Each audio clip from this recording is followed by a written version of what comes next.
إن الحمد لله نحمده ونصلي على رسوله الكريم أما بعد أعوذ بالله السميع العليم من الشيطان الرجيم من همزه ونفخه ونفسه بسم الله الرحمن الرحيم إن المنافقين يخادعون الله وهو خادعهم وإذا قاموا إلى الصلاة قاموا كسالى يراعون الناس ولا يذكرون الله إلا قليلا۔ تفسیر القرآن کے سبق میں آج انشاءاللہ سورہ نساء کا رکوع نمبر 21 پڑھیں گے، اور اس کے ساتھ ہی آج 5واں پارہ کمپلیٹ ہو جائے گا اور 6واں پارہ شروع ہوگا، کیونکہ یہ رکوع آدھا 5ویں پارے میں ہے اور آدھا رکوع 6 پارے میں ہے۔ تو پہلے اس کا ہم لفظی ترجمہ پڑھتے ہیں، پھر اس کی تفسیر پڑھیں گے۔ ان المنافقین، بے شک سب منافق، یخادعون اللہ، وہ سب دھوکہ بازی کرتے ہیں اللہ سے، وَهُوَ، حالانکہ وہ اللہ، خادعہم، دھوکے میں ڈالے ہوئے ہے انہیں، وَإِذَا قَامُوا، اور جب وہ کھڑے ہوتے ہیں، إِلَى الصَّلَاةِ، نماز کی طرف، قاموا، تو وہ سب کھڑے ہوتے ہیں، کسالى، سست اور کاہل ہو کر، یراعون الناس، وہ سب دکھلاتے ہیں لوگوں کو، وَلَا يَذْكُرُونَ اللَّهَ، اور نہیں وہ ذکر کرتے اللہ کا، الا قلیلا، مگر تھوڑا سا، مذبذبین، وہ متذبذب ہیں، لٹک رہے ہیں، بین ذالک، اس کے درمیان، کفر اور اسلام کے درمیان متذبذب ہیں، لا الہ ہؤلاء، نہ ان کی طرف سے، ان مومنوں کی طرف سے ہیں، ولا الہ ہؤلاء، نہ وہ ان کافروں کی طرف سے ہیں، درمیان میں ہی اٹکے ہوئے ہیں، وَمَن یضلل اللہ، اور جسے گمراہ کر دے اللہ، فلن، تو ہرگز نہیں، تجدہ، آپ پائیں گے، لہو، اس کے لیے، نصیرا، کوئی مددگار، فلن تجد لہ سبیلا، آپ اس کے لیے کوئی راستہ نہ پائیں گے۔ یا ایہا الذین آمنوا، اے وہ لوگو جو ایمان لائے ہو، لا تتخذوا الکافرین، نہ تم سب پکڑو، نہ بناؤ کافرین، کافروں کو، اولیاء، دوست، من دون المؤمنین، مومنوں کے علاوہ، اتریدون، کیا تم سب چاہتے ہو، ان تجعلوا للہ، کہ تم سب بنا لو اللہ کی، علیکم، اپنے خلاف، سلطانا مبینا، واضح دلیل۔ ان المنافقین، بے شک سب منافق، فی الدرک الاسفل، درجے میں ہوں گے سب سے نچلے، اسفل، نچلے درجے میں، من النار، دوزخ کے، ولن تجدا، اور ہرگز نہیں آپ پائیں گے، لہم، ان کے لیے، نصیرا، کوئی مددگار، الا الذین، سوائے ان لوگوں کے کہ جن سب نے تابو، توبہ کی، واصلحوا، اور اپنی اصلاح کر لی، واعتصموا، اور ان سب نے پکڑ لی مضبوطی سے، باللہ، اللہ کو، اللہ کے دین کو، واخلصوا، اور سب نے خالص کر لیا، دینہم، اپنے دین کو، للہ، اللہ کے لیے، فاولئک، تو وہی لوگ، مع المؤمنین، مومنوں کے ساتھ ہوں گے، وسوف، اور ان قریب، یؤتی اللہ، دے گا اللہ تعالیٰ، المؤمنین، مومنوں کو، اجرا عظیما، بہت بڑا اجر۔ ما یفعل اللہ بعذابکم، کیا کرے گا اللہ تمہیں عذاب دے کر، تمہیں عذاب دینے سے اللہ نے کیا کرنا ہے، ان شکرتم، اگر تم شکر کرو، وآمنتم، اور تم صحیح طور پر ایمان لاؤ، وکان اللہ شاکرا علیما، اور ہے اللہ تعالیٰ قدردان اور خوب علم رکھنے والا۔ لا یحب اللہ، نہیں پسند کرتا اللہ، الجہر، اعلانیہ بات کو، بلند آواز کو، یا اعلانیہ چیز کو، جہر کہتے ہیں اونچی بات یا واضح چیز سامنے، بالسوء، بری بات کو، من القول، بات سے، کہنے سے، الا من ظلم، مگر جس پر ظلم کیا گیا ہو، وکان اللہ سمیعا علیما، اور ہے اللہ تعالیٰ خوب سننے والا اور خوب جاننے والا۔ ان تبدو، اگر تم سب کھلم کھلا کرو، خیرن، کوئی بھلائی، او تخفو، یا تم سب چھپا کر کرو گے اسے، او تعفو، یا تم سب درگزر کرو گے، عن سوء، برائی سے، قصور سے، فإن اللہ، تو بے شک اللہ تعالیٰ، کان عفوا قدیرا، معاف کرنے والا اور بہت قدرت والا ہے۔ ان الذین، بے شک وہ لوگ، یکفرون، وہ سب جو انکار کرتے ہیں اللہ کا، ورسلہ، اور اس کے رسولوں کا، ویریدون، اور وہ سب چاہتے ہیں، ان یفرقوا، کہ وہ سب فرق کریں، بین اللہ، اللہ کے درمیان، و رسلی اور اس کے رسولوں کے درمیان، ویقولون اور وہ سب کہتے ہیں نؤمن ہم ایمان لاتے ہیں، ببعض بعض کو ہم مانتے ہیں، ونکفر اور ہم انکار کرتے ہیں بعض کا، ویریدون اور وہ سب چاہتے ہیں ان یتخذوا کہ وہ سب بنا لیں بین ذالک سبیلا اس کے درمیان کوئی راستہ، اولئک هم الکافرون وہی لوگ هم الکافرون سب کافر ہیں، حقا حقیقی معنوں میں پکے کافر ہیں، وَأَعْتَدْنَا لِلْكَافِرِينَ عَذَابًا مُهِينًا اور ہم نے تیار کیا ہے کافروں کے لیے ذلت آمیز عذاب، وَالَّذِينَ آمَنُوا بِاللَّهِ اور وہ لوگ جو ایمان لائے اللہ پر، وَرُسُلِهِ اور اس کے رسولوں پر، وَلَمْ يُفَرِّقُوا اور ان سب نے فرق نہیں کیا، بین احد کسی ایک کے درمیان، منہم ان میں سے، اولئک یہی وہ لوگ ہیں، سوف یؤتیہم اللہ سوف یؤتیہم کے ان قریب دے گا انہیں اللہ اجورہم ان کے اجر، وکان اللہ غفور الرحیم اور ہے اللہ تعالی معاف کرنے والا اور بہت رحم کرنے والا۔ یہاں تک رکوع کمپلیٹ ہوا، ابھی ہم اس رکوع کی تفسیر پڑھتے ہیں۔ پچھلا رکوع جو تھا اس کے آخر میں منافقین کے متعلق بات ہوئی تھی کہ وہ منافق جو ہیں اس انتظار میں رہتے ہیں کہ مسلمانوں کو فتح ملتی ہے یا کافروں کو ملتی ہے، ٹھیک ہے نا۔ اگر مسلمانوں کو فتح ملتی تو ان کے پاس آ جاتے اور کہتے ہم تمہارے ساتھ نہیں ہیں، اور اگر فتح وقتی طور پر کافروں کے حق میں ہوتی تو ان کے پاس جا کر کہتے کہ ہم مسلمانوں کے ساتھ ملے تھے نا، تو ان کے ساتھ مل کر تمہیں ہم مار نہیں رہے تھے، ہم نے اپنے ہاتھ روکے ہوئے تھے، اور ہماری اس منافقانہ چالوں کی وجہ سے ہی تمہیں فتح ملی ہے۔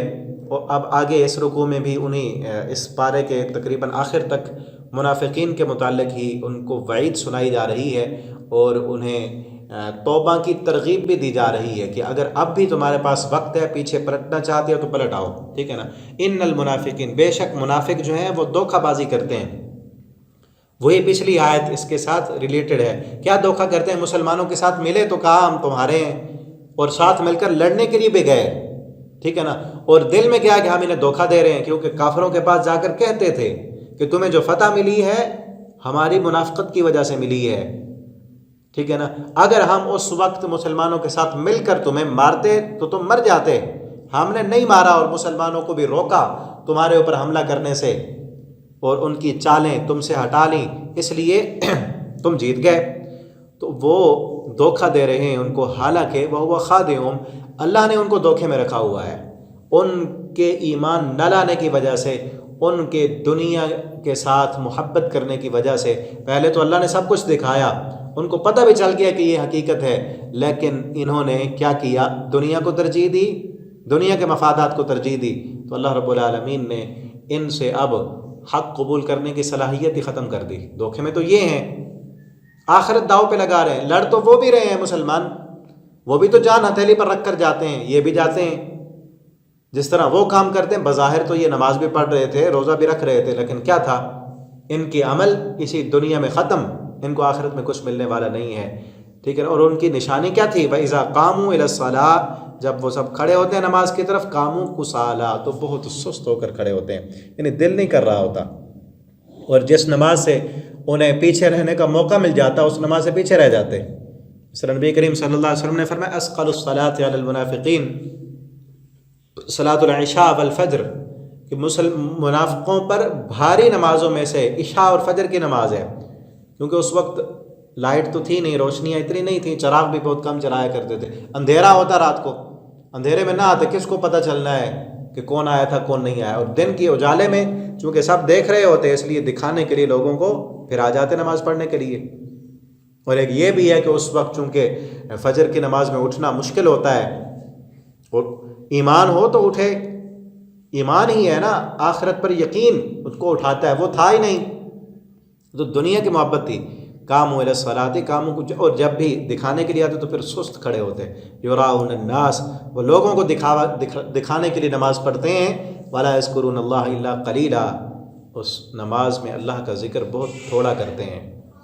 تو ہمیں دیکھنا چاہیے کہ کیا ہم نمازوں میں کہیں سست تو نہیں، پیچھے تو نہیں، ہماری نمازیں ان میں سستیاں تو نہیں ہیں۔ نبی کریم صلی اللہ علیہ وسلم کا فرمان ہے، آپ صلی اللہ علیہ وسلم نے فرمایا میرا دل کرتا ہے کہ میں اپنے مصلی امامت پر کسی اور کی ڈیوٹی لگاؤں، وہ نماز پڑھائے، جماعت کرائے، اور میں پھر جاؤں مدینہ کی گلیوں میں جا کر چکر لگاؤں اور دیکھوں کہ کون ایسے لوگ ہیں جو نماز پڑھنے کے لیے جماعت کے ساتھ مسجد میں حاضر نہیں ہوتے، میں ان کے گھروں کو آگ لگا دوں۔ جو جماعت کے ساتھ نماز نہیں پڑھنے آ رہے، جو پڑھتے ہی نہیں، جنہوں نے پڑھنا ہی نہیں، ان کے لیے کیا ہوگا؟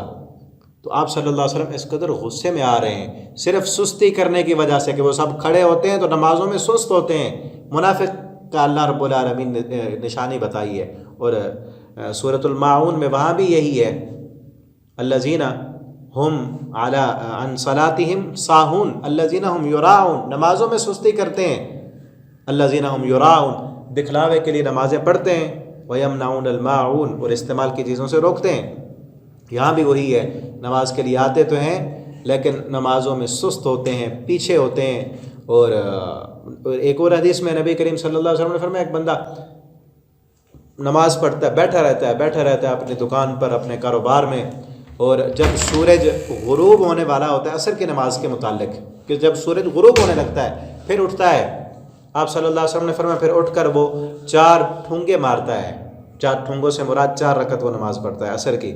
آپ صلی اللہ علیہ وسلم نے فرمایا یہ منافق کی نماز ہے، اور ٹھونگے مارنے سے مراد جلدی نماز پڑھتا ہے، بڑی جلدی کرتا ہے، ٹھیک ہے نا۔ تو ہمیں چاہیے ہم اپنے نمازوں میں اطمینان رکھیں اور نماز کو وقت پر پڑھیں، جماعت کے ساتھ پڑھیں، اور رسول اللہ صلی اللہ علیہ وسلم کے طریقے کے مطابق پڑھیں۔ اور جماعت کے ساتھ مرد کے لیے فرض ہے، عورت کے لیے جماعت کے ساتھ نماز پڑھنا فرض نہیں ہے، وقت پر پڑھنا فرض ہے۔ قاموا الی الصلاۃ، جب بھی نماز کے لیے کھڑے ہوتے ہیں تو قاموا قصالا، نماز میں بڑے سست ہوتے ہیں، یراؤن الناس، لوگوں کو دکھانے کے لیے نماز پڑھتے ہیں، جب لوگ نہ دیکھ رہے ہوں پھر نہیں پڑھتے۔ یہ بھی ہمیں دیکھنا چاہیے کہ کہیں ہم جو ہے والدین کو دکھانے کے لیے تو نہیں پڑھتے، استاد کو دکھانے کے لیے تو نماز نہیں پڑھتے، لوگوں کی نظروں میں نیک بننے کے لیے تو نماز نہیں پڑھتے۔ ولا یذکرون اللہ الا قلیلا، نہیں اس نماز میں ذکر کرتے اللہ کا مگر تھوڑا۔ مومن جو ہوتا ہے وہ کثرت کے ساتھ اللہ کا ذکر کرنے والا ہوتا ہے۔ کیا مطلب؟ نماز میں کثرت کے ساتھ ذکر کریں۔ رکوع کیا ہے نا، رکوع میں صرف 3 مرتبہ سبحان ربی العظیم نہ کہیں، 300 مرتبہ بھی آپ کہہ سکتے ہیں، نفل نماز ہے نا، لمبا رکوع کریں، سجدے میں جو ہے نا 300 مرتبہ سبحان ربی الاعلیٰ کہیں۔ نبی کریم صلی اللہ علیہ وسلم کتنی لمبی لمبی دعائیں پڑھا کرتے تھے، ٹھیک ہے نا۔ تو جو مومن ہے اس کے رکوع بھی لمبے ہوتے ہیں، سجدہ بھی لمبا ہوتا ہے، قیام بھی اس کا لمبا ہوتا ہے، بار بار قرآن کی تلاوت کرتا رہتا ہے۔ اور منافق کی نماز بڑی جلدی والی نماز ہوتی ہے، اور خصوصاً منافق کی نماز لوگوں کے سامنے جو ہوتی ہے وہ بڑی اچھی ہوتی ہے۔ یہ لوگوں کے سامنے اچھا کر کے نماز پڑھنا تو لوگوں کے لیے پڑھا، یراؤن الناس، لوگوں کو دکھانے کے لیے۔ اور تنہائی کی نماز اگر درست نہیں ہے، تنہائی کے نماز میں سجدے لمبے نہیں ہیں، قیام لمبا نہیں ہے، رکوع لمبا نہیں ہے، تو وہ انسان اللہ کے کھاتے میں کچھ بھی نہیں، ٹھیک ہے نا۔ چونکہ اس رکوع میں سارا منافقین کا ذکر ہو رہا ہے نا، تو ہمیں بھی ان چیزوں سے بچنا چاہیے جو علامتیں منافقین کی بتائی گئی ہیں، ٹھیک ہے نا۔ اپنی تنہائی کو، اپنی جو لوگوں سے ہٹ کر ہماری پرسنل جو زندگی ہے، پرسنل لائف ہے، اس کو اللہ کے سامنے اچھا کریں۔ ظاہر سے زیادہ اپنے باطن کو سنوارنے کی کوشش کریں۔ آج کل ہم انسانوں کی ظاہر سنوارنے کے لیے بڑی کوششیں ہیں، چہرہ سنوارنے کے لیے، کپڑے اچھے بنانے کے لیے، ٹھیک ہے ہونے چاہیے، لیکن جن چیزوں کو لوگوں نے دیکھنا ہے ان کو تو بڑا سنوار رہے ہیں۔ اور تنہائی ہماری، موبائل نیٹ کا استعمال، اور جو ہے تنہائیوں کی ہماری مجلسیں، محفلیں، ایسا انسان جو لوگوں کے سامنے اور ہے، جس کے دو روپ ہیں، منافق یہی ہے نا، جو 2 رخا ہو، لوگوں کے لیے اس کا اور معیار ہے، کئی لوگوں کے لیے اور معیار ہے۔ جو دیندار ہیں، دینداروں کے ساتھ مل کر وہ دیندار بن گیا ہے، دنیا داروں کے ساتھ یا غلط ناجائز تعلقات والوں کے ساتھ وہ اور بن گیا، ٹھیک ہے نا۔ کئی لوگ ہوتے ہیں نا ایسے کہ دینداروں میں بڑا اچھا بن گیا، نمازی بن گیا، نیک بن گیا، سچا بن گیا، جھوٹوں کے مجلس میں گیا تو جھوٹا بن گیا، بے دینوں کے مجلس میں گیا بے دین بن گیا۔ ایسے نہیں ہونا چاہیے، ایک مومن کا یہ مزاج نہیں ہے، مومن ہر وقت سچا ہوتا ہے۔ یہ منافقانہ پالیسی ہے، ٹھیک ہے نا، کہ جہاں فائدہ ملا وہاں چلا گیا، جس وقت دیکھا کہ اب سود لینے میں فائدہ مل رہا ہے پھر لے لیا، جھوٹ بولنے سے نفع مل رہا ہے جھوٹ بول دیا، ویسے بڑا دیندار ہے. یہی ہے نا منافقانہ رویہ، اندر سے اور باہر سے اور. اصل میں یہ اس وقت آتا ہے جب اللہ پر ایمان اور یقین مکمل نہ ہو، تو پھر نیکیاں بھی لوگوں کو دکھانے کے لیے ہوتی ہیں. تو اس لیے کوشش کریں اپنے ایمان کو مضبوط کرنے کی. اور ایمان مضبوط کب ہوگا؟ اللہ کے ساتھ اخلاص تعلق. کیونکہ عام چیزیں تو فرض نماز ہے، حج ہے، صدقہ ہے، زکوٰۃ ہے، یہ چیزیں تو لوگ دیکھ لیتے ہیں نا. کچھ زندگی میں ایسا ہو، کوئی نیکیاں ایسی ہوں جن کا لوگوں کو پتہ نہ ہو. ٹھیک ہے نا. خصوصاً اسی لیے کہا گیا نا تہجد کی نماز سارے انبیاء پڑھا کرتے تھے، اللہ کے جتنے بھی ولی گزرے ہیں سب پڑھا کرتے تھے، سارے محدثین پڑھا کرتے تھے تہجد کی نماز. کیونکہ اس وقت دنیا سوئی ہوتی ہے، اس نماز کو دیکھنے والا کوئی نہیں ہوتا. اور اس کے اندر لمبا قیام کریں، لمبے رکوع کریں، لمبے سجدے کریں، اللہ کے ساتھ دعائیں مانگیں. ٹھیک ہے نا. اور دعا کریں، وہ ہے اصل تعلق اپنے رب کے ساتھ. اور مزید آگے آ رہا ہے اگلے پارے میں کہ اللہ کے ساتھ تعلق مضبوط کرنے کے لیے اور کیا کیا چیزیں کرنی ہیں. ٹھیک ہے نا. یراؤن الناس، تو یہ چیزیں اس منافقت سے بچنے کے لیے کیا ہے؟ اپنی تنہائی کو پاک کریں، تنہائی کے سجدے لمبے کریں، تنہائی کا ذکر لمبا کریں، نماز کے اندر جو ہے ٹھہراؤ، سکون اور اطمینان پیدا کریں. مذبذبین بین ذالک، وہ متذبذب ہیں. مذبذب کہتے ہیں ایک چیز جو لٹکی ہوئی ہے. ٹھیک ہے نا. نہ اوپر ہے نہ نیچے ہے، درمیان میں وہ لٹک رہی ہے. اور لٹکی ہوئی چیز ذہن میں یہ تصور آتا ہے نا، کوئی ہل رہی ہوتی ہے، کبھی ادھر کبھی ادھر، نہ اوپر ہے نہ نیچے ہے. تو لٹک رہے ہیں کفر اور اسلام کے درمیان. نہ یہ کافر ہیں نہ مسلمان ہیں، نہ پوری خیر خواہیاں ان کی کافروں کے ساتھ ہیں نہ ہی مسلمانوں کے ساتھ ہیں. اور پہلے میں بتا چکا ہوں یہ کیوں تھا تذبذب ان کا، کہ وہ سمجھ رہے تھے کہ پتہ نہیں یہودی جو کئی عرصے سے بڑے دولت مند اور سرمایہ دار ہیں، ہو سکتا ہے انہی کا سرمایہ ہی آگے جاری رہے اور مسلمانوں کی ابھرتی ہوئی طاقت وہ دم توڑ دے. اور کبھی یہ ذہن میں آتا کہ ابھر رہی ہے یہ طاقت مسلمانوں کی تو ابھر ہی نہ آئے. تو وہ سمجھتے تھے کہ اگر یہ طاقت ابھرے گی تعلقات ان کے ساتھ بھی ہوں گے. اور اگر اس طاقت کو وہی پرانے عرب کے یہودی یا عربی قبائل وہ اس طاقت کو مٹا دیتے ہیں، تو پرانے تو سرمایہ دار یہی یہودی ہیں، ان کے ساتھ بھی تو تعلق ہونے چاہیے نا. تو اس لیے متذبذب تھے، ان کا اس پر یقین نہیں تھا کہ یہ ایمان، یہ اسلام، یہ طاقت اب ابھر کر دنیا کے سامنے آنے والی ہے. وہ فیصلہ ہی نہیں کر سکتے تھے. لا الہ الا، نہ مومنوں کی طرف ہیں نہ وہ کافروں کی طرف ہیں. ومن یضلل اللہ، جسے اللہ گمراہ کر دے، فلن تجد له سبیلا، آپ اس کے لیے کوئی راستہ نہیں پائیں گے. اللہ رب العالمین یہ آ رہا ہے نا، اللہ تعالیٰ گمراہ کرتے ہیں. کب ہوتا ہے؟ اللہ تعالیٰ نے دونوں راستے واضح کر دیے ہیں انسان کے لیے. ٹھیک ہے نا. اور ذہن بھی دیا، صلاحیتیں بھی دیں، اور حق قبول کرنے کی صلاحیت بھی عطا کی. اگر اب کوئی انسان اللہ کی دی ہوئی اس صلاحیت کو استعمال نہیں کرتا، بار بار وہ صلاحیت آتی ہے، اس کے لیے واضح ہوتا ہے کہ حق یہ ہے، لیکن وہ انسان اپنے دنیا کے مفادات کو دیکھے اور چیزوں کو دیکھ کر اس حق کو دبا دے، اس صلاحیت کو استعمال ہی نہ کرے، تو پھر اللہ رب العالمین اس صلاحیت کو ختم کر دیتے ہیں. یہی ہوتا ہے کہ اب وہ گمراہی کے راستے پر چل پڑا، اب اسے کوئی ہدایت نہیں دے سکتا. ٹھیک ہے نا. شروع میں نے بتایا تھا کہ اللہ تعالیٰ نے انسان کو جسمانی بھی جتنی صلاحیتیں دی ہیں نا، اللہ کی دی ہوئی صلاحیت، اللہ رب العالمین، یہ بات توجہ طلب ہے اور ذہن میں رکھنے کی ہے، اللہ رب العالمین کی دی ہوئی صلاحیت کو اگر کوئی انسان استعمال کرنا چھوڑ دے نا، تو اللہ تعالیٰ اس صلاحیت کو ختم کر دیتے ہیں. مثلا کوئی اللہ تعالیٰ نے آنکھیں دی ہیں دیکھنے کے لیے، کان دی ہیں سننے کے لیے، پاؤں دی ہیں، ٹانگیں دی ہیں چلنے کے لیے. کوئی انسان آنکھوں سے نہ دیکھے، آنکھوں پر پٹی باندھ دے، تو کیا ہوگا؟ مہینے 2 مہینے کے بعد وہ پٹی بندھی رہے، آنکھوں پر سے پٹی جب کھولے گا تو اندھا ہو چکا ہوگا. سننا ختم کر دے، کان بند کر لے، یا چلنا چھوڑ دے. کئی دفعہ ایسے ہوتا ہے کسی انسان کی ٹانگ ٹوٹی اور اس کو جو ہے نا وہ پٹیاں وغیرہ کر کے اس کو لٹا دیا گیا، اور دوسری ٹانگ بھی اس نے استعمال نہیں کی، وہ بھی سیدھی پڑی ہوئی ہے. جب اٹھا تو وہ دوسری بھی اکڑ چکی تھی.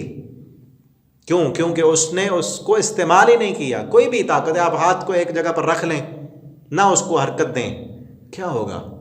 اکڑ جائے گا، وہ صلاحیت ہی ختم ہو جائے گی. اسی طرح جو صلاحیت اللہ نے دل میں رکھی ہے حق قبول کرنے کی، ٹھیک ہے نا، وہ صلاحیت بھی بار بار ابھرتی ہے، ہر انسان کی، اگر اس کی بات مان لے تو صلاحیت آگے چل پڑی، انسان حق مانتا گیا، قبول کرتا گیا۔ اگر کوئی انسان منافق پر یہی ہوتا ہے نا، یہی شروع میں ختم اللہ علی قلوبہم، اللہ نے مہر لگا دی ان کے دلوں پر، کیونکہ حق آیا دنیا کے مفادات کی وجہ سے حق کو ٹھکرا دیا، دوبارہ آیا پھر ٹھکرا دیا، پھر ٹھکرا دیا، آخر کیا ہوا؟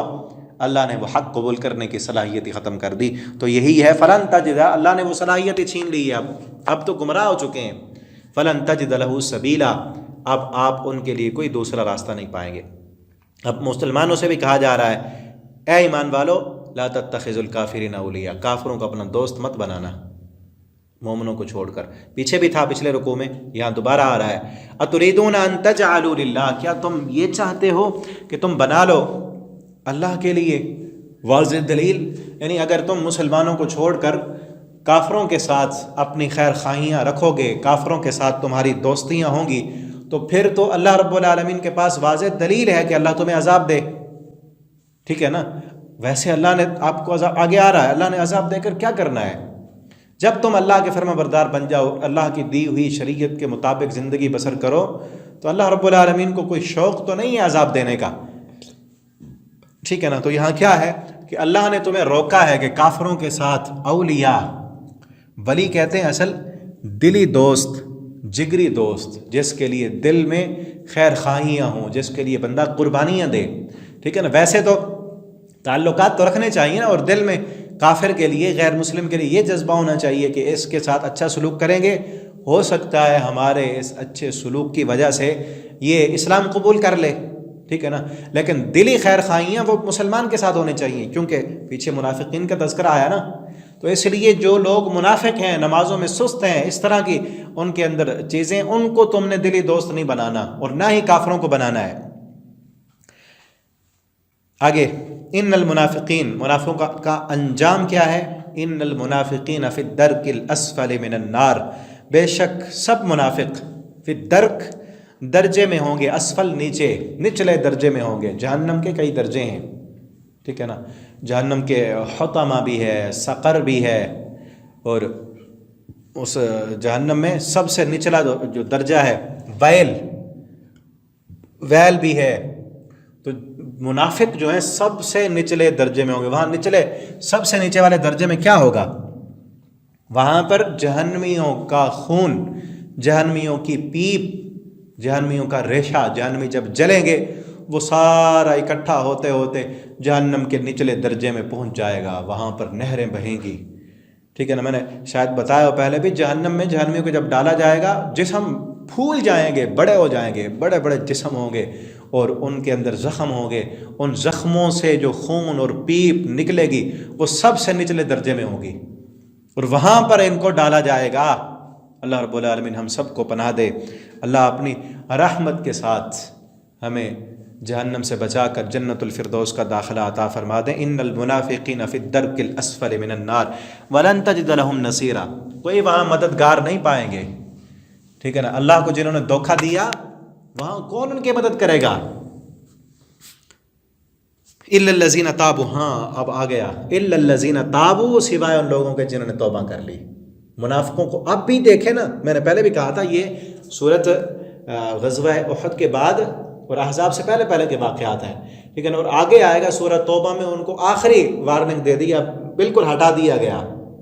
کچھ نے توبہ کر لی اور پکے مومن بن گئے، جنہوں نے نہیں توبہ کی ان کے لیے ہمیشہ کے لیے وعید سنا دی گئی۔ الا الذین تابوا، سوائے ان لوگوں کے جنہوں نے توبہ کی، واصلحوا، دوسری شرط یہ ہے کہ اصلاح بھی کی، واعتصموا، اور مضبوطی سے پکڑا اللہ کے دین کو۔ توبہ کے لیے کیا چیزیں ضروری ہیں؟ توبہ کی شرائط کیا ہیں؟ سب سے پہلے نمبر پر توبہ کے لیے لازم اور ضروری ہے کہ انسان اپنے گناہ کو مانے، اپنے جرم کو تسلیم کر لے۔ جو انسان تسلیم ہی نہیں کرتا وہ معافی کب مانگے گا؟ مجرم ہی نہیں سمجھتا اپنے آپ کو۔ سب سے پہلی چیز ہے اپنے گناہ کو مانے، تسلیم کرے کہ میں مجرم ہوں۔ دوسری چیز، اس گناہ پر نادم اور شرمندہ ہو، ٹھیک ہے؟ اور نادم اور شرمندہ ہو کر اگلی چیز اللہ سے اس گناہ کی معافی مانگے۔ اور چوتھی چیز یہ ہے کہ آئندہ اللہ سے یہ وعدہ کرے کہ اللہ اب تک جو غلطیاں ہو گئی ہیں نا، آئندہ نہیں کروں گا، بھرپور کوشش کروں گا کہ آئندہ سے یہ گناہ نہ ہو۔ یہ چیزیں جب تک نہ ہوں اس وقت تک معافی نہیں ملنے والا۔ ایک شرط اور بھی ہے، وہ آگے آ رہی ہے۔ تو کیا کرنا ہے توبہ کے لیے؟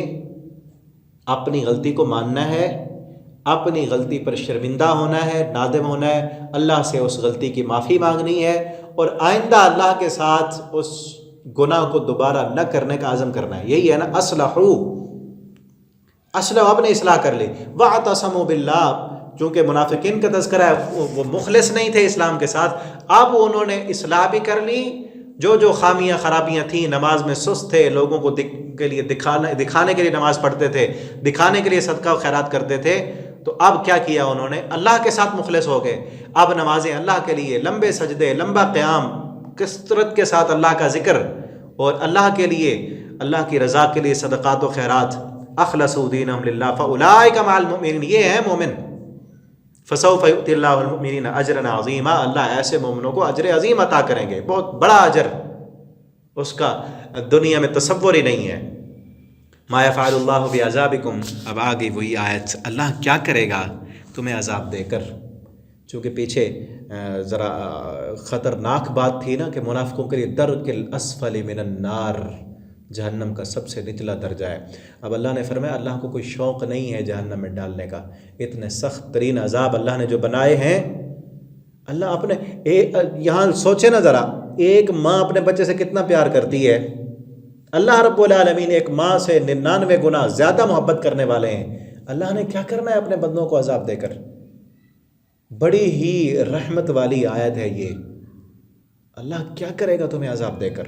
ایک ماں وہ تو اپنی جان قربان کر دیتی ہے بچے کے لیے، ٹھیک ہے نا، لیکن اگر وہی بچہ بڑا ہو کر ماں کو ماں ہی نہ سمجھے، ماں پر تہمت لگا کہ یہ میری ماں ہی نہیں، کہیں اور سے لائی تھی، باپ کا انکار کر دے، یہ شرک یہی ہے نا، دے اللہ، کھلائے اللہ، پلائے اللہ، پالے اللہ، اور بندہ کہے کہ فلاں کا کرم ہوا، فلاں کا احسان ہوا، فلاں کی کرم نوازی ہوئی مجھ پر، اللہ کا شکر ادا نہ کرے۔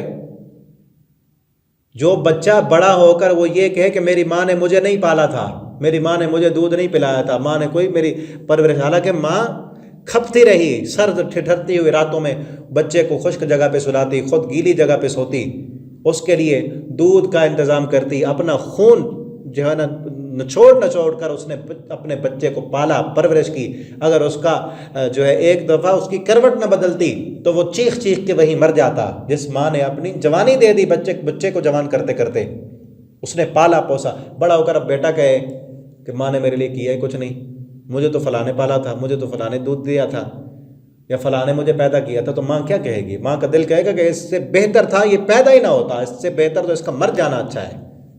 یہی ہے نا، جو انسان بڑا ہو کر اللہ کا شکر نہ کرے، یہ ہے نا، ان شکر تم، اگر تم شکر کرو، شکر گزار بنو، یہ تو ایک ماں کی ہے نا۔ اللہ رب العالمین کے کتنے انعامات ہیں، ماں کے پیٹ میں کون پالنے والا، کون نقشے بنانے والا، هو الذی یصورکم فی الارحام کیف یشاء، وہاں بھی ہماری خوراک کا انتظام کیا اللہ نے۔ پھر پیدا ہونے کے بعد ماں کی چھاتیوں میں دودھ ڈالنے والا کون؟ ماں کے دل میں ممتا میں اتنی محبت ڈالنے والا کون ہے؟ وہ محبت ہی ہے نا۔ اس محبت میں وہ بغیر کسی معاوضے کے کتنی خدمت کر رہی ہوتی ہے، شاید کہ کوئی نوکر ہی نہ کرے، اتنا نوکر تو کر ہی نہیں سکتا نا، کیونکہ اس کے دل میں محبت ہی نہیں ہے۔ کون ہے وہ جس نے اتنی ماں کے دل میں محبت ڈال دی ہے کہ وہ اپنے بچے کی گندگی بھی صاف کر رہی ہے، اس کو نہلا بھی رہی ہے، اس کی کیئر بھی کر رہی ہے، دودھ بھی پلا رہی ہے، سب کچھ اس کے لیے کر رہی ہے، اور اپنا سب کچھ اسی کے نام کر دیتی ہے۔ کس نے اس کے دل میں رحمت ڈالی ہے، محبت ڈالی ہے؟ تو اس کا شکر نہ کریں۔ پھر اس نے ہماری خوراک کے لیے پوری کائنات کو مسخر کر دیا۔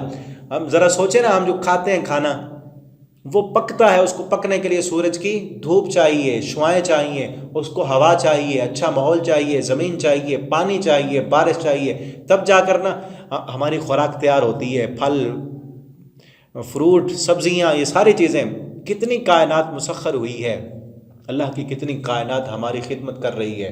پھر جو دودھ ہم پیتے ہیں، جو گوشت ہم کھاتے ہیں، قسم و قسم کی نعمتیں کھاتے ہیں، اور اللہ کی زمین پر گھومتے پھرتے ہیں، یہ کتنی چیزیں ہیں، سب کی سب اللہ نے ہمارے لیے دی ہیں۔ اللہ کیا چاہتے ہیں اس کے بدلے میں؟ اس کے بدلے میں ہم سے کیا مطالبہ؟ پوری کائنات ہمارے لیے بنائی ہے نا اللہ نے، ما خلقت الجن والانس الا لیعبدون، جنوں انسانوں کو اللہ نے اپنی عبادت کے لیے بنایا اور پوری کائنات کو ان کی خدمت کے لیے بنایا، انسانوں کی خدمت کے لیے. ٹھیک ہے، ہم دیکھیں نا جانور کو جب چاہیں حلال جانور جو اللہ نے بنائے ذبح کر کے ان کا گوشت کھا لیں، کوئی پوچھنے والا نہیں ہم سے، صرف یہ ہے کہ حلال طریقے سے اس کو لیا ہو. تو یہ ساری چیزیں اللہ نے ہماری خدمت کے لیے بنائی اور ہمیں یہ کہا کہ میرا شکر کرو. ان شکرتم، اگر تم شکر کرو گے، نہ شکری کرو گے تو پھر تو عذاب ملے گا، کیونکہ سب کچھ تمہارے لیے کیا اور تم نے کیا کیا؟ ساری کائنات کو تو تمہاری خدمت کے لیے پیدا کیا اور تمہیں پیدا کیا اپنی عبادت کے لیے. دن میں 5 بار نماز پڑھنے کا ہی وقت نہ ہو پھر کیا ہوگا؟ تو اللہ کا عذاب دلانے والا جو گناہ ہے وہ اللہ کی ناشکری ہے. ناشکری، اللہ فرماتے نا ان شکرتم لازیدنکم، میرا شکر کرتے رہو گے تو میں زیادہ دوں گا، والا ان کفرتم، اور اگر میرا کفر کرو گے، ناشکری کرو گے تو ان عذابی لشدید، یاد رکھنا میرا عذاب بھی بڑا سخت ہے، شدید ہے. تو کیا معلوم ہوا؟ ناشکری اللہ کے عذاب کا سبب بنتی ہے. شکر کریں تو اللہ عذاب نہیں دے گا. ان شکرتم وآمنتم، اور ایمان لاؤ، صحیح طور پر ایمان، اللہ پر ایمان، اللہ کی جنت جہنم پر ایمان، مر کر دوبارہ اٹھنے پر ایمان، حساب و کتاب پر ایمان، ان سب پر ایمان صحیح طور پر ہو اور اس کے مطابق عمل ہو تو اللہ رب العالمین دنیا میں بھی امن اور سکون دیں گے. اور آج دیکھیں ہم ناشکری کتنی بڑھ چکی ہے. ہر دوسرا بندہ اس کو حال پوچھیں ذرا سا، ناشکری ہوگی، پوری نہیں ہوتی. کروڑوں کمانے والے سے پوچھیں، لاکھوں میں جس کی تنخواہ ہو اس سے پوچھیں حال کیا ہے، کہتے پوری نہیں ہوتی، گزارا ہی نہیں ہوتا، چیزیں مہنگی ہو گئی ہیں، ریٹ فلاں کے، کوئی حکومت کے گلے کر رہا ہے، شکوے کر رہا ہے، ٹھیک ہے نا، کوئی کس چیز کا رونا رو رہا ہے، کوئی کس کا رونا یہ کیا ہے؟ اللہ کی ناشکری ہے نا. ورنہ ہم دیکھیں کتنی سہولتیں اللہ نے دے دی ہیں. ذرا پہلے دور میں دیکھیں کچھ بھی نہیں تھا، جب یہ جدید سہولیات نہیں تھیں اس وقت لوگ کس طرح زندگی گزارا کرتے تھے. سفر کرنے کے لیے کئی دن ان کو لگتے تھے، آج ہوائی جہاز موجود ہیں.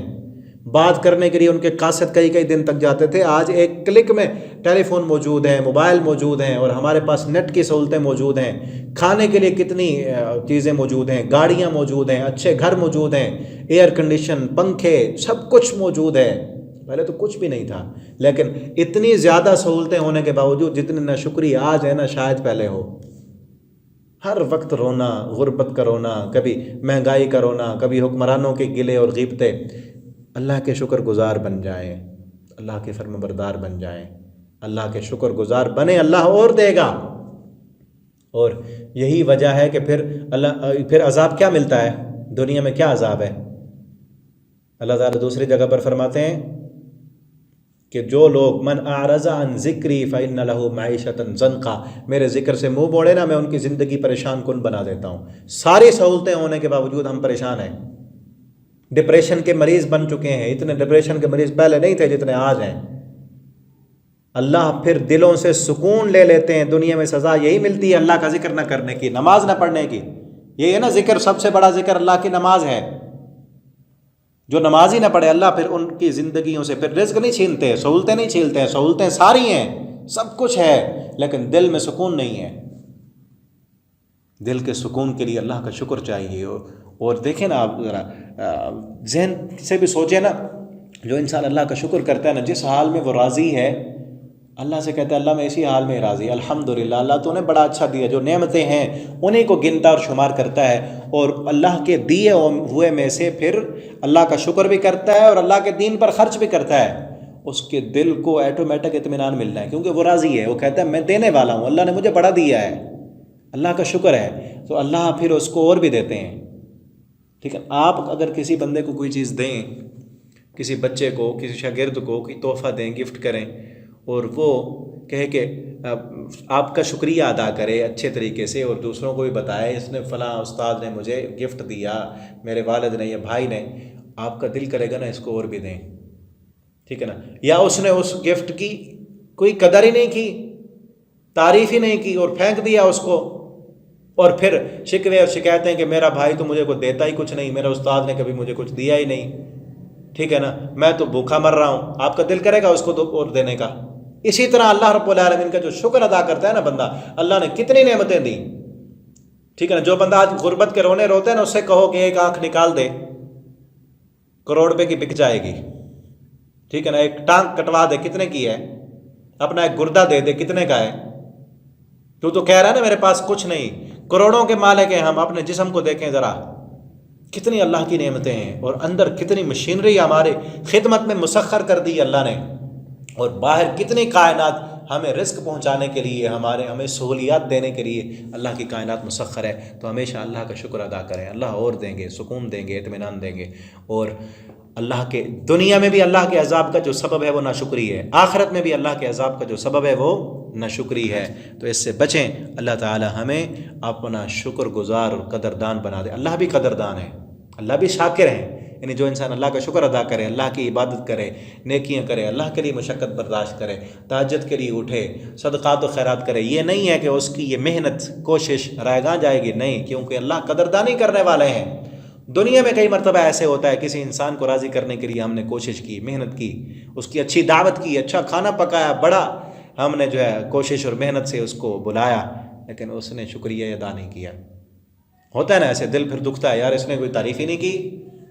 خصوصاً عورتیں سارا دن بیچاری تھکتی رہی کھانا پکانے کے لیے، اور کسی نے اس کے کھانے کی تعریف ہی نہیں کی. ٹھیک ہے نا. اب بیچارے انسان کھانے والے، ان کو کیا پتا کہ ہمارے لیے کتنا اس نے مشقت برداشت کی ہے، سارا دن لگا دیا اس نے. کوئی دو بول اچھے اس کے لیے بول دیں تو اس کا دل خوش ہو جائے گا نا. چونکہ انسان کو نہیں پتا، وہ اپنے خیالات میں ہے، اس نے نہیں بولا، نہیں تعریف کی. لیکن اللہ تعالیٰ کیا ہے؟ اللہ تو دل کی کیفیتوں کو جاننے والے. کس میرے بندے نے میری خاطر کتنی مشقت برداشت کی ہے، کس نے میری خاطر یہ صبح کے وقت اٹھا، نیند قربان کی، میری خاطر کی ہے. اس نے میری خاطر لوگوں کو معاف کیا ہے، اس نے میری خاطر لوگوں کی باتیں سنی ہیں، اس نے میرے دین کے لیے کتنا سفر کیا ہے، کتنی محنت کی ہے، کتنی مشقت برداشت کی ہے. اللہ کو سب پتہ ہے. اور اس قدردانی، اس محنت کا جو مل ہے نا، اس محنت کا جو نتیجہ ہے، اس کی جو قیمت ہے، وہ آخرت کو لگنی ہے. اللہ تعالی ہمیں توفیق عطا فرمائے. آگے یہاں سے چھٹا پارہ شروع ہو رہا ہے، اور ایک اہم ترین مسئلہ بیان کیا جا رہا ہے. لا يحب اللہ الجہر بالسوء. اللہ بلند آواز کو پسند نہیں کرتے. جہر کہتے ہیں اعلانیہ بلند آواز ہو، یا کوئی چیز سامنے کر دی جائے بالقول، بات سے، یعنی کسی کی برائی کرنا اللہ کو پسند نہیں ہے. کہ کسی انسان میں کوئی خامی ہے، کوئی خرابی ہے، کوئی گناہ ہے، اس کو بلند کرنا یہ اللہ کو پسند نہیں ہے. الا من ظلم. مگر اس بندے کو اجازت ہے جس پر ظلم ہوا ہے. مظلوم کو اجازت ہے کہ وہ ظالم کا ظلم بیان کر سکتا ہے. ٹھیک ہے. چونکہ پیچھے منافقین کا تذکرہ تھا، تو ان منافقوں کا ذکر کیا اللہ نے، تو یہاں یہ آ گیا کہ وہ منافق ہیں، وہ ظالم ہیں، ان ظالم کے ظلم کو بیان کیا جا سکتا ہے. اور آج چونکہ منافق کا تو کسی کو پتہ ہی نہیں، جو واضح ظلم کرنے والا ہے، کسی پر ظلم ہوا ہے، زیادتی ہوئی ہے، تو اس کو اجازت ہے کہ وہ اپنا ظلم کسی کے سامنے بیان کرو. کس کے سامنے بیان کرتا ہے وہ بھی میں بتاتا ہوں. اور یہاں یہ بھی ہے ایک مسئلہ کہ دین کے معاملے میں ہمارے پاس احادیث کا جو ذخیرہ موجود ہے، اس میں ایک جو محدثین ہیں وہ جرح کرتے ہیں. ہوتا ہے نا، پڑھتے ہیں ہم یہ حدیث ضعیف ہے، یہ موضوع ہے، یہ متروک ہے. یہ اصول حدیث میں قسمیں ہوتی ہیں. تو اس میں محدثین نے، جو امام ہوتے ہیں جرح و تعدیل کے، وہ کہتے ہیں کہ اس حدیث کی سند میں فلاں جو بندہ آ رہا ہے نا، اس میں یہ خرابی تھی. وہ خرابیاں بیان کرتے ہیں، وہ اسی میں آتا ہے. اگر ایک انسان کی خرابی کو بیان نہیں کریں گے تو وہ خرابی تو آگے دین میں نقصان کرے گی. ایک انسان جھوٹ بولتا ہے دنیا میں، تو ایسا جھوٹا انسان، اس نے حدیث بیان کی ہے تو محدثین نے اس کی حدیث کو قبول نہیں کرنا. کیوں؟ کیونکہ اس نے جھوٹ بولا ہے. یہ جھوٹا ہے، پکڑا گیا. جھوٹا بندہ، اس کی حدیث نہیں لیں گے. ٹھیک ہے نا. تو اسی میں آتا ہے وہ. تو اب بات رہی کہ وہ ظلم کس کے سامنے بیان کرنا ہے. ظلم دو صورتوں میں بیان کر سکتے ہیں. ایک، اپنے ظلم کا بدلہ لینے کے لیے ظالم کا ظلم عدالت میں بیان کریں، یا کوئی بڑا جو فیصلہ کرنے والا ہے اس کے سامنے بیان کریں، اپنا ظلم بتائیں اس کو، تاکہ وہ آپ کو بدلہ لے کر دے، ظالم کو سزا دے، اور مظلوم کو اس کی مظلومیت کا، جس پر ظلم ہوا، اس کا حق مارا گیا، ٹھیک ہے نا، اس کی زمین پر قبضہ ہو گیا، یا اس پر زیادتی ہوئی، اس کو مارا گیا، پیٹا گیا، وہ ظالم سے مظلوم کو بدلہ لے کر دے. حکومت، عدالت، یا کوئی بھی بڑا ہو سکتا ہے جو بدلہ دلا سکے، اس کو بتائیں. یا دوسری چیز، اس عام لوگوں کو بھی بتا سکتے ہیں۔ کس لیے؟ اس نیت سے کہ فلاں ظالم ہے، اس کے ظلم سے بچ کر رہنا، دوسرے لوگ تاکہ اس ظالم کے ظلم کا شکار نہ ہوں، ان کے سامنے بھی ظالم کا ظلم بیان کیا جا سکتا ہے۔ ٹھیک ہے نا، یہ 2 جگہیں ہیں جہاں پر ظالم کے ظلم کو بیان کیا جا سکتا ہے، ایک بدلہ لینے کے لیے، دوسرا دوسرے لوگوں کو بتانے کے کہ فلاں بندہ فراڈی ہے، میں نے اس کے ساتھ کاروبار کیا تھا، مجھے دھوکہ دیا، آپ نے بچ کر رہنا ہے۔ ٹھیک ہے نا، اگر نہیں یہ بیان نہیں کریں گے تو لوگوں کے ساتھ ناانصافی ہوگی نا۔ آپ کو پتہ ہے کہ انسان فلاں راستے پر جا رہا ہے اور آگے گڑھا ہے، اس کو روکیں، حق بنتا ہے۔ اسی طرح ایک انسان کوئی فراڈی ہے، کوئی ظالم ہے، کوئی دشمن ہے، کوئی ڈاکو ہے، کوئی چور ہے، اس کے متعلق بتائیں کہ فلاں انسان ایسا ہے، اس لیے آپ نے سنبھل کر رہنا ہے، اس کے ساتھ تعلقات محدود رکھنے ہیں۔ ٹھیک ہے، اور تیسرا یہ مسئلہ بھی یہاں سے ثابت ہوتا ہے کہ جب مظلوم جو ہے وہ اپنا بدلہ نہ لے سکتا ہو، بدلہ نہیں لے سکتا، عدالت والے بھی ظالم کا ساتھ دیتے ہیں، تو وہ ظالم کو بد دعا بھی دے سکتا ہے۔ ظالم کو بد دعا بھی، ویسے عام حالات میں بد دعا کسی کو نہیں دینی چاہیے، لیکن ظالم کو بد دعا دے سکتے ہیں۔ ایک مرتبہ حدیث میں آتا ہے سیدہ عائشہ رضی اللہ تعالیٰ عنہ، ان کی غالباً کوئی چوری ہو گئی ہے، کوئی ایسا مسئلہ تھا، انہوں نے چور کو بد دعا دی۔ نبی کریم صلی اللہ علیہ وسلم نے فرمایا آپ اس کو بد دعا دے کر اس کا عذاب ہلکا کرنا چاہتی ہیں، یعنی ایک بدلہ تو دنیا میں لے لیا نا۔ ٹھیک ہے نا، تو یہ ایک قسم کا بدلہ ہوتا ہے مظلوم کے لیے۔ اگر مظلوم بد دعا کرے تو وہ پوری بھی ہو سکتی ہے، ٹھیک ہے نا، ورنہ اگر ایسا عام انسان کسی کی عادت ہے دوسروں کے لیے بد دعا کرنا، آپ کے لیے کوئی بد دعا کر رہا ہے، آپ نے کسی پر ظلم نہیں کیا، تو وہ بد دعا اسی پر ہی جائے گی۔ اگر مظلوم ہیں آپ، پھر آپ بد دعا کرتے ہیں تو پھر اس ظالم پر بد دعا جائے گی، لیکن اگر آپ پر کسی نے ظلم نہیں کیا، ایسے ہی بد دعا کر رہے ہیں، ٹھیک ہے نا، تو پھر بد دعا الٹی کرنے والے پر آئے گی۔ اور پھر آگے جو کہا نا الا من ظلم وکان اللہ سمیعا علیما، اور اللہ خوب سننے والا ہے۔ اگر آپ کے ظلم کی داستان کوئی نہیں سنتا نا، اللہ کو سنوائیں، اللہ کے حوالے کر دیں۔ اگر عدالت والے بھی آپ کے ظلم کی داستان نہیں سنتے، سب ظالم کے سپورٹر ہیں نا، کتنی اللہ نے سمیعاً کہہ کر مظلوم کو اللہ رب العالمین نے تسلی دی ہے کہ اے مظلوم تجھ پر ظلم ہوا ہے اور تیرے ظلم کی داستان سننے والا بھی کوئی نہیں ہے، سارے ظالم کا ہی ساتھ دیتے ہیں نا، سمیع، سن، اللہ سننے والا ہے۔ اللہ کو اپنے ظلم کی داستان سنا، اللہ کے سامنے بیان کر، اللہ تیرے دل کو بھی تسلی دیں گے اور ظالم سے تجھے بدلہ بھی لے کر عطا کریں گے۔ اور ہے نا کہ مظلوم کی جو دعا ہے نا، اس کے اور اللہ کے درمیان کوئی حجاب نہیں ہوتا۔ مظلوم کی بد دعا سیدھا ڈائریکٹ اللہ کے پاس جاتی ہے اور فوراً قبول ہوتی ہے۔ اس لیے مظلوم کی بد دعا سے بچیں، کسی پر ظلم نہ کریں، کسی کو ستائیں نہیں، ٹھیک ہے نا۔ اور علیمہ کہہ کر اللہ رب العالمین نے ظالم کو دھمکی دی ہے کہ اے ظالم یہ مت سمجھ، کئی دفعہ ہوتا ہے ظلم اتنا طاقتور ہوتا ہے کہ مظلوم کو دبا دیا جاتا ہے اور ظالم کا ظلم بھی چھپا دیا جاتا ہے، پتہ ہی نہیں چلتا، چھپ گیا اس کا ظلم، چونکہ مظلوم کی کسی نے پکار ہی نہیں سنی، کسی نے اس کی صدا ہی نہیں سنی، اس لیے ظلم جو ہے وہ طاقتور ہو گیا اور ظالم سمجھتا ہے کہ کسی کو پتہ نہیں، کس کو پتہ چلنا ہے۔ اللہ فرماتے ہیں علیمہ، مت سمجھ کہ تیرے ظلم کی داستان کسی کو پتہ نہیں ہے نا، علیمہ، اللہ تو جاننے والا ہے نا، اللہ کو تیرے ایک ایک کرتوت کی خبر ہے۔ اور آج اگر تجھے کسی نے نہیں پکڑا اور مظلوم بیچارہ اس پر تو نے ظلم کیا، وہ کسی کو سنا نہیں سکا، اس نے مجھے اپنی داستان سنائی ہے اور میں خوب جاننے والا ہوں کہ تو نے کتنا ظلم کیا اس پر، اور فیصلے یہ قیامت کو ہونے ہیں، ٹھیک ہے نا۔ تو کتنی اہم ترین آیت ہے، اہم ترین آیت ہے کہ اللہ نے مظلوم کو بھی تسلی دی ہے، ظالم کو بھی اللہ نے وعید سنائی ہے کہ مجھے سب پتہ ہے۔ اور اگلی آیت اور یہ اہم ترین ہے، ان تبدو خیرا، اگر تم خیر کی بات، بھلائی کی بات کھلم کھلا کرو گے، او تخفو، یا اس کو چھپاؤ گے، او تعفو عن سوء، یا تم درگزر کرو گے کہ تم جو ہے معاف کرتے ہو کسی کو، کسی نے تم پر ظلم کیا ہے تم اس کو معاف کر دیتے ہو۔ اور یہ چونکہ میں نے پہلے بھی بتایا کہ یہ کس وقت کے بات ہے، غزوہ احد کے بعد کی باتیں ہو رہی ہیں، اور اس وقت مسلمانوں پر چونکہ کافر ستا رہے تھے، ظلم کر رہے تھے، ٹھیک ہے نا، کسی کو مار رہے تھے، اور منافق بھی مسلمانوں کو ستانے پر تلے ہوئے تھے، الزامات بھی لگے، امی عائشہ رضی اللہ تعالیٰ عنہ پر زنا کی تہمت لگی، ٹھیک ہے نا۔ تو ان حالات میں جب کافر اسلام کو مٹانے کے لیے ہر حربہ استعمال کر رہے ہیں اور مسلمانوں کو ستانے اور زچ کرنے کے لیے، تکلیفیں دینے کے لیے اپنی پوری بھرپور طاقت استعمال کر رہے ہیں۔ مسلمانوں کی اس وقت کیا بنیادی تربیت کی جا رہی ہے؟ او تعفو عن سوء، کہ تم برائی کو معاف کر دو، قصور کو معاف کر دو، کسی نے تم کو ستایا ہے نا، تم اس کو معاف کر دو۔ اللہ معاف کرنے والے کو بڑا پسند کرتے ہیں، ٹھیک ہے نا۔ اور خصوصاً آج ہمارے لیے بڑا اس میں سبق ہے، بڑی تربیتی بات ہے کہ اگر یہ چیزیں ہمارے اندر ہوں نا، مسلمانوں کو کیا کہا گیا کہ تم پر کسی نے ظلم کیا ہے معاف کر دو۔ اگر تم اس اسلام کو بلند ہونا دیکھنا چاہتے ہو نا، کہ اسلام بلند ہو، اسلام طاقتور ہو، تو ان چھوٹے چھوٹے معاملات میں کیا کرو، اپنے بھائیوں کو معاف کر دو۔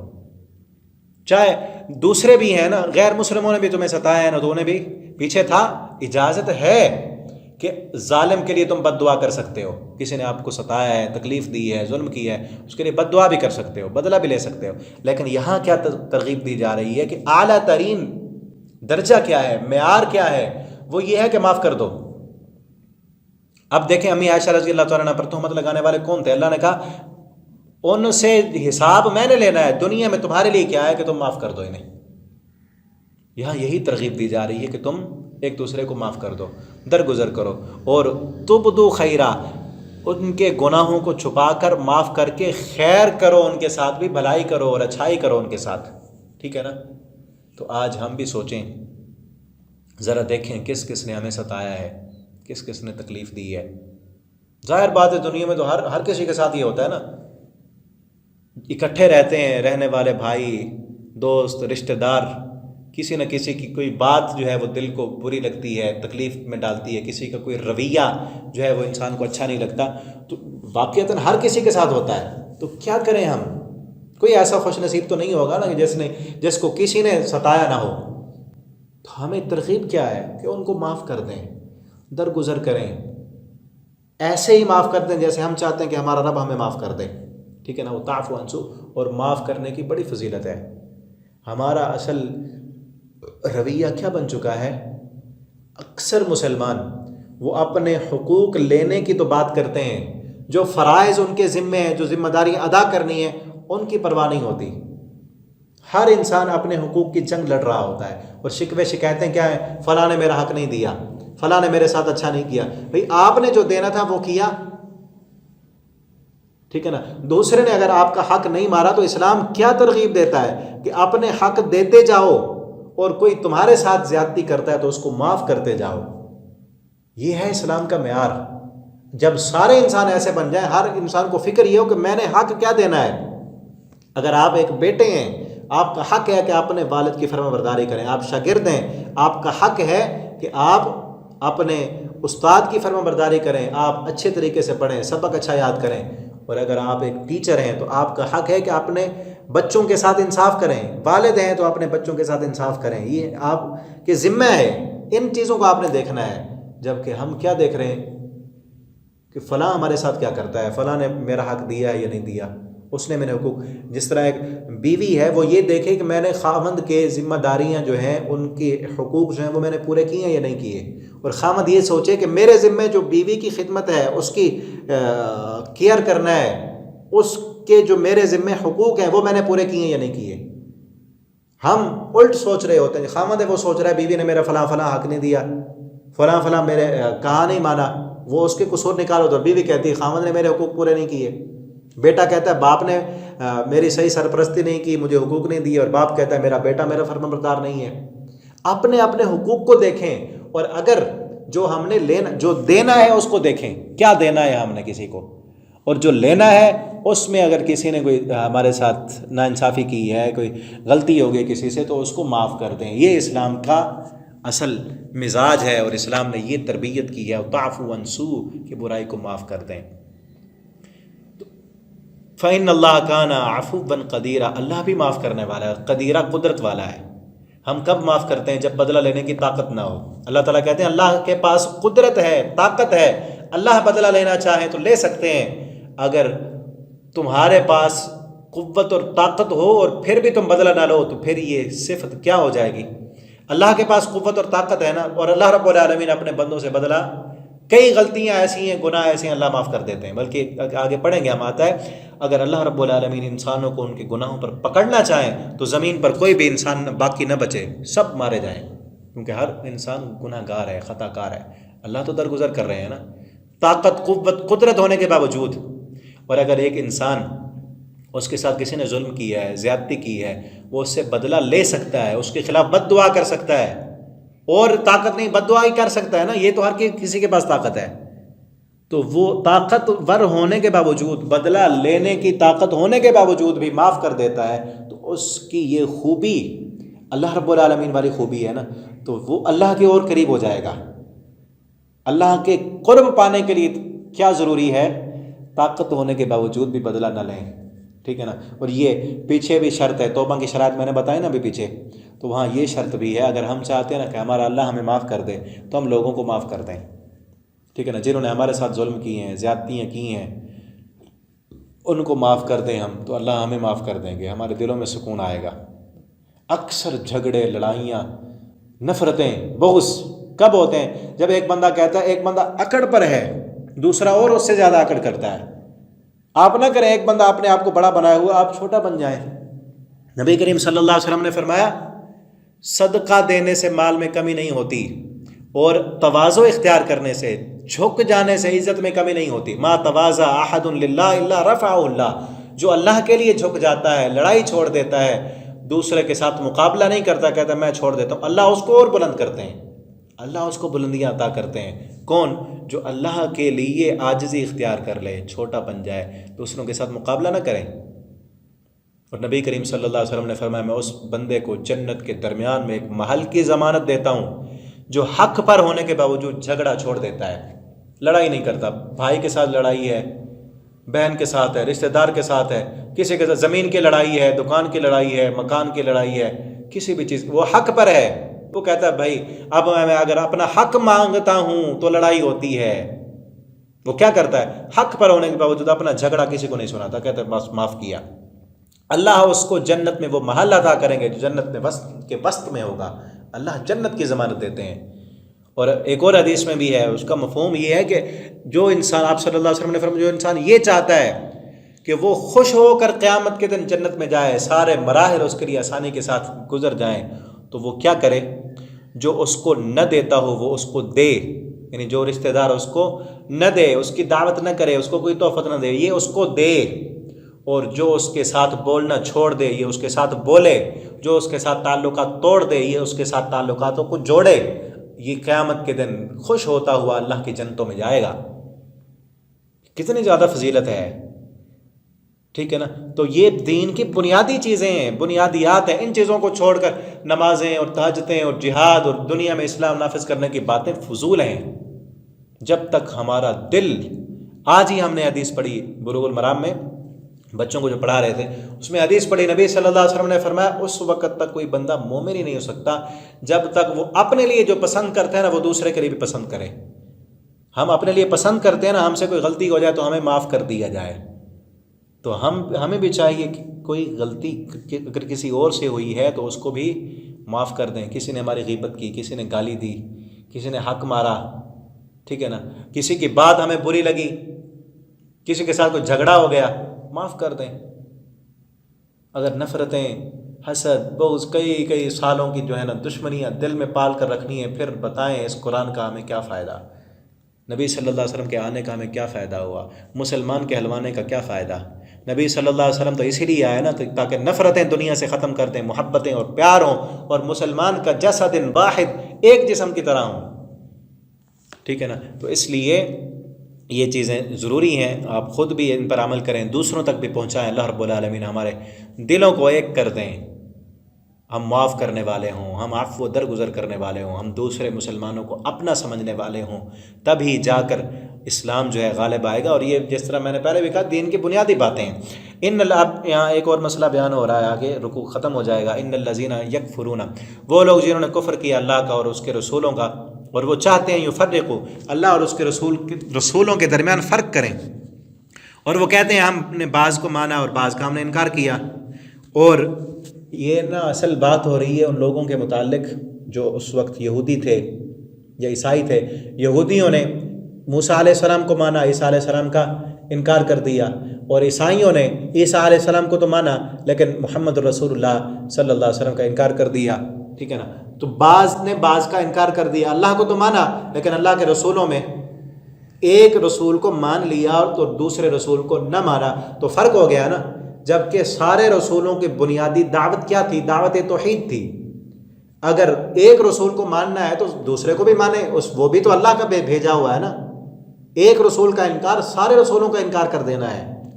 اور ہم آخری نبی صلی اللہ علیہ وسلم کی امت، ہم محمد رسول اللہ صلی اللہ علیہ وسلم کو بھی مانتے ہیں، عیسیٰ علیہ السلام کو بھی مانتے ہیں، موسیٰ علیہ السلام کو بھی مانتے ہیں، اور اللہ کے جتنے رسول ہیں وہ سب ان کو ماننا یہ ہمارے ایمان کا حصہ ہے نا. ایمانیات میں جو ہم پڑھتے ہیں آمنت باللہ و ملائکتہ و رسلہ، میں ایمان لایا اللہ پر، اللہ کے فرشتوں پر، اللہ کے رسولوں پر، انہیں سب کو مانا ہے، کوئی فرق نہیں ہے. اور سب ہاں یہ ہے اللہ نے جو خود فرق رکھے ہیں فضائل میں، کسی کو اللہ نے کلیم اللہ کہا، کسی کو خلیل اللہ کہا، ٹھیک ہے نا، وہ اللہ نے خود بنائے ہیں. تلک الرسل فضلنا بعضهم علی بعض، بعض کو بعض پر اللہ نے فضیلت دی. یہاں یہ فرق ہے کہ ایک کو مان لینا، دوسرے کا انکار کرنا، کہ ایک کی دعوت تو سچی ہے دوسرے کی معاذ اللہ غلط ہے. تو ایک کی دعوت کو غلط کیا ہے نا، اللہ کی ساری دعوتوں کو غلط کرنا ہے. اور آگے جو ہے نا وَيُرِيدُونَ أَن يَتَّخِذُوا بَيْنَ ذَلِكَ سَبِيلًا، وہ چاہتے ہیں اس کے درمیان والا راستہ اختیار کریں. یہ ہے کہ بعض لوگ کہتے ہیں، کچھ عرصہ پہلے ہندوستان میں ایک آئے تھے، ان کا نام کیا تھا، اکبر، وہ اکبر الہ آبادی تھا، پتہ نہیں کیا تھا ان کا نام. وہ دین الہی کے نام سے انہوں نے تحریک چلائی تھی کہ سب مل جائیں، یہودی بھی اللہ کو ماننے والے ہیں، عیسائی بھی اللہ کو ماننے والے ہیں. ہندوؤں کا تصور بھی ان کی کتابوں میں یہی ہے، مانتے تو ایک اللہ کو ہے نا. تو مذاہب میں تھوڑا بہت فرق ہے نا، تو یہ پھر کیا ہوا؟ اس فرق کو ختم کریں اور درمیان والی راہ ڈھونڈیں. تو ناکام ہو گئے. درمیان والی راہ کیا ڈھونڈیں گے؟ درمیان میں کوئی راستہ نہیں ہے، راستہ ایک ہی ہے، ٹھیک ہے نا. کوئی انسان یہ کہے کہ رسول اللہ صلی اللہ علیہ وسلم کو نہیں مانتا میں اور موسیٰ علیہ السلام کو مانتا ہوں، تو سمجھو اس نے موسیٰ علیہ السلام کو بھی نہیں مانا، عیسیٰ علیہ السلام کو بھی نہیں مانا، سارے نبیوں کا انکار کر دیا. اب ایسے بندے کے ساتھ کیا کمپرومائز ہو سکتا ہے؟ کمپرومائز تو تب ہوگا نا جب وہ یہ مانے، یہ فرق ختم کرے، رسول اللہ صلی اللہ علیہ وسلم پر ایمان لائے، سارے رسولوں کو مانے اور ان کی دعوت کو مانے، تبھی فرق ختم ہوگا. وہ فرق ہوتے ہوئے جو بندہ درمیان کی راستہ اختیار کرے کہ یہودی رہے، رسول اللہ صلی اللہ علیہ وسلم کو نہ مانے، عیسائی رہے، آخری نبی محمد صلی اللہ علیہ وسلم کو نہ مانے، اور پھر ہم ان کے ساتھ مل جائیں، درمیانی راہ اختیار کر لیں، یہ کبھی نہیں ہو سکتا. اور یہ کہنے والے ان کے لیے اللہ کیا کہتے ہیں؟ اولئک هم الکافرون، یہی لوگ کافر ہیں جو درمیانی راہ نکالنا چاہتے ہیں. راہ تو ایک ہی ہے، ہدایت کی راہ ایک ہے، اور وہ راہ صراط مستقیم ہے. اور وہ کیا ہے؟ اللہ کا قرآن اور محمد الرسول اللہ صلی اللہ علیہ وسلم کا فرمان. جو بندہ ان کو مانے گا وہی جنت میں جائے گا. اور جو یہ کہے کہ میں نے اللہ کو تو ماننا ہے لیکن محمد صلی اللہ علیہ وسلم کی شریعت کو میں نے نہیں ماننا، تو وہ نہیں جائے گا جنت میں، ٹھیک ہے نا. چاہے جتنا نیک ہو، جتنا اس کے اندر خوبیاں ہوں، اگر آخری نبی محمد صلی اللہ علیہ وسلم کا انکار کیا اس نے، ٹھکانہ جہنم ہے. اولئک هم الکافرون. اور جو درمیان والی راہ نکالنے والے ہیں، کہتے ہیں ہاں ٹھیک ہے اللہ تو ایک ہی ہے نا، کیا ہو گیا اگر حدیث کو نہیں مانتے؟ یہاں سے راہ نکلتی ہے انکار حدیث کی، ٹھیک ہے نا، کہ اللہ کو تو اصل تو قرآن ہے، قرآن کو سمجھیں جس طرح اپنی مرضی سے سمجھیں. انکار منکرین حدیث نے یہی کہا نا کہ نبی کریم صلی اللہ علیہ وسلم نے بھی قرآن کو سمجھ کر بتایا، اور آج ہم بھی اپنی عقل سے سمجھ سکتے ہیں. حدیث کا انکار کر دیا، اسلام سے خارج. اللہ کے رسولوں میں فرق ہے یہ، ٹھیک ہے نا. تو مومن آگے آ رہا ہے، مومن کون ہے؟ یہی لوگ جو درمیانی راہ نکالنا چاہتے ہیں. اللہ فرماتے ہیں اولئک هم الکافرون حقا، یہ پکے کافر ہیں. وَأَعْتَدْنَا لِلْكَافِرِينَ عَذَابًا مُهِينًا، اور ہم نے ایسے کافروں کے لیے دردناک عذاب تیار کیا ہے. یہاں سے کون سے کافر مراد ہیں؟ جو رسول کا انکار کرتے ہیں، اللہ کا انکار کرنے والے نہیں. اللہ کو اگر مانا ہے تو اسی طرح مانو جس طرح محمد رسول اللہ صلی اللہ علیہ وسلم نے بتلایا ہے. جب رسالت کا انکار کر دیا تو پیچھے کیا بچا؟ عذابا مہینہ. والذین، اور وہ لوگ جو ایمان لائے اللہ پر اور اس کے رسول پر، ولم یفرقوا بین احد منہم، اور انہوں نے اللہ کے کسی بھی رسول میں فرق نہیں کیا. ایک پیچھے میں نے بتایا نا ابھی، ایک ہے فضیلت جو اللہ نے خود دی ہے، دوسرا فرق یہ ہے کہ ایک کو ماننا دوسرے کو نہ ماننا، ایک کی دعوت قبول کر لینا دوسرے کی دعوت کا انکار کر دینا، ٹھیک ہے نا. یہ ہے فرق. یہ فرق نہیں کیا انہوں نے کہا ساری دعوتیں سچی ہیں، جو موسیٰ علیہ السلام دعوت دین شریعت لے کر آئے تھے وہ بھی سچی تھی، عیسیٰ علیہ السلام کی سچی تھی، سب رسولوں کی دعوت حق اور سچ تھی، ان کی ساری شریعتیں ٹھیک تھیں، لیکن اب ہمارے لیے جو شریعت ہے وہ آخری نبی محمد صلی اللہ علیہ وسلم کی ہے، اور اصل دعوت تو ایک تھی، دعوت توحید، سب نے یہی کہا قولوا لا الہ الا اللہ، یہ تمام انبیاء کی دعوت تھی، اور یہی دعوت محمد رسول اللہ صلی اللہ علیہ وسلم کی تھی، تو سب رسولوں پر ایمان ہے اور ان میں کوئی فرق نہیں ہے، کیونکہ سب کی دعوت ایک ہی دعوت تھی اور سب اللہ کے ہی قاصد تھے۔ تو جس بندے کا یہ عقیدہ ہو وہی مومن ہے، اولئک سوف یؤتیہم اجورہم، ہم ان کو ان کا اجر دیں گے، یعنی جب تک عقیدہ ٹھیک نہ ہونا اس وقت تک کوئی درمیان والی راہ، کوئی کمپرومائز ہو ہی نہیں سکتا۔ عقیدہ کیا ہے کہ اللہ پر ایمان، اس کے رسولوں پر ایمان، اور کسی رسول کے درمیان کوئی فرق نہیں ہے، سب کی دعوت ایک ہی دعوت تھی۔ وکان اللہ غفور الرحیم، اور اللہ رب العالمین معاف کرنے والے اور رحم کرنے والے، یعنی ایسے بندے جن کا اللہ پر ایمان ہے، اللہ کے رسولوں پر ایمان ہے، کوئی فرق نہیں کرتے، ان سے اگر کوئی غلطیاں ہو جاتی ہیں، کوئی خطائیں ہو جاتی ہیں، اللہ بھی معاف کرنے والے ہیں۔ اور پیچھے کیا تھا کہ وہ لوگ بھی، تمہیں بھی چاہیے کہ تم بھی معاف کر دو ایک دوسرے کو۔ اللہ رب العالمین سے دعا ہے اللہ تعالی ہمیں قرآن پڑھنے، سمجھنے، اس کے مطابق عمل کرنے کی توفیق عطا فرما دیں۔ السلام علیکم ورحمۃ اللہ وبرکاتہ۔